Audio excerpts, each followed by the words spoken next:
Si Aling Marta ay isang labandera. Araw-araw, bitbit niya ang isang malaking bayong ng maruruming damit. Mula umaga hanggang gabi, nagkukusot siya para may maipambaon sa anak niyang si Adrian. Pero habang tumatanda si Adrian, unti-unti siyang nagbago. Nakakahiya po, labandera kayo, minsan niyang nasabi sa harap ng mga kaklase. Parang may tumusok sa dibdib ni Aling Marta, pero ngumiti pa rin siya. Okay lang anak, nakapagtapos si Adrian. Naging manager sa isang malaking kumpanya. Nagkaroon siya ng kotse, magandang kondo, mamamahaling relo. Unti-unti, nabawasan ang pag-uwi niya sa probinsya. Busy po kasi hanggang sa isang araw, may tawag na dumating. Na-stroke si Aling Marta.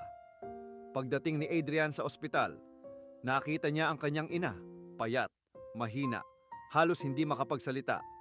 Inabot ng nurse ang isang lumang sobre. Iniwan po niya ito para sa inyo. Sa loob, may isang papel, isang resibo. Nakasulat doon, sulat kamay. 9 na buwang pagbubuntis, libre. Walang tulog tuwing may lagnat, libre. Unang sapatos, libre. Tuition fee kahit walang-wala, libre. Pagpapatawad sa bawat salitang nakasakit, libre. Sa dulo, may isang linya.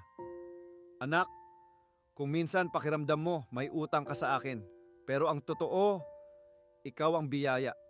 Lahat ng ginawa ko, walang bayad. Sana lang, huwag mong kalimutang umuwi. Nanginginig ang kamay ni Adrian habang binabasa iyon. Bigla niyang naalala ang mga pagkakataong hindi siya umuwi. Ang mga tawag na hindi niya sinagot. Ang mga mamaya na ma. Nang lingunin niya ang kama, tahimik na si Aling Marta. Hindi na siya umabot.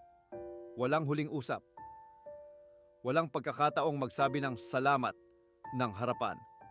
Tanging ang resibo ang naiwan.